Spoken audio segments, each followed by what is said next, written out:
Sir, I sought your permission, Honorable Speaker. I sought your permission that if I can utter a few words in Tamil. மதிப்புக்குரிய உறுப்பினர் சுப்பராயன் அவர்கள். I'm not sure if he's here. And also மதிப்புக்குரிய உறுப்பினர் திருமாவளவன். சட்டவிரோதமான நடவடிக்கைகள் தாண்டவமாடுகிறது. That's absolutely, that's an astounding statement to have been made. இப்போது வரை SC ST சமுதாயத்தினருக்கும் Jammu காஷ்மீரில் இருக்கக்கூடிய பெண்களுக்கும் அவர்கள் உரிமை வழங்கப்படாத இருந்த நிலையில ஒருவர் கூக்குரல் எழுப்பவில்லை, ஒருவர் குரல் எழுப்பவில்லை, ஒருவர் கூட குரல் எழுப்பவில்லை. இடதுசாரி கட்சியை சேர்ந்த சுப்பராயன் அவர்கள் இடதுசாரி கட்சிகள் காங்கிரஸ் தோழமை கட்சியாக இருந்த போதிலும் ஜம்மு காஷ்மீரில் நடந்த ஒரு விவகாரத்திற்கு கூட அவர்கள் தோழமை கட்சி நிலையிலிருந்து இறங்கி அவர்களுக்கு நான் தோழமை கட்சி இல்லை, இந்த விஷயத்துல எங்களுக்கு அபிப்பிராய பேதம் இருக்கிறதுன்னு சொல்லி வெளியில வரலையே. இப்ப ஏன் சொல்றீங்க அதை பத்தி? இப்ப ஏன் பேசுறீங்க அதை பத்தி? ஜம்மு காஷ்மீர்ல பெண்களுக்கு உரிமை வழங்கப்படாத நிலையில நீங்க உங்களை விட்டுட்டு வெளில வந்தீங்களா? அப்ப பேசுனீங்களா? அப்ப கேள்வி கேட்டீங்களா? அதனால இப்ப கேட்கறது சரியானது இல்ல.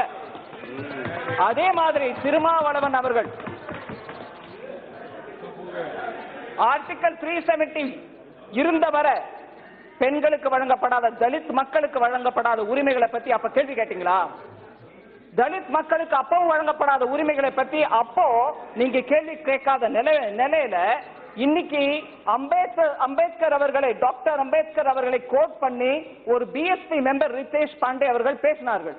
நாங்க இந்த சட்டத்துக்கு 370 எடுக்கிறதுக்கு அப்ரோகேஷன் பண்றதுக்கு நாங்க சப்போர்ட் எதுக்கு கொடுத்தோம்னா டாக்டர் அம்பேத்கர் அவர்கள் அதுக்கு எதிர்ப்பு தெரிவித்தார் அப்பவே அப்படின்னு சொன்னதுனால நாங்க இப்பவும் அவருக்கு சப்போர்ட் கொடுத்தோம்னு சொன்னாங்க. அப்போ நீங்க திருமாவளவன் அவர்களே நீங்க இங்க இருந்தீங்க, உங்களோட குரல் அப்ப எங்க போச்சு? அப்ப ஏன் எங்களுக்கு சப்போர்ட் பண்ணல? இப்ப தலித் மக்களுடைய உரிமைகளை பத்தி பேசக்கூடிய நீங்கள் அப்ப ஏன் பேசாம இருந்தீங்க? ஆகவே therefore, yes, I'm coming back. Therefore, I humbly request all the members to see the various developmental activities which are happening in great speed for the welfare of the people of Jammu and Kashmir, for the welfare of the Dalits of Kashmir, for the welfare of the STs of Kashmir, for the welfare of the women of Kashmir who have been denied their rights only because of the so-called special status of 370. And now, when it is being abrogated, you see that everyone gets their right. You see that every member receives their due. Democracy actually has gone down to the grassroots, that people are participating in elections, and therefore, I would seek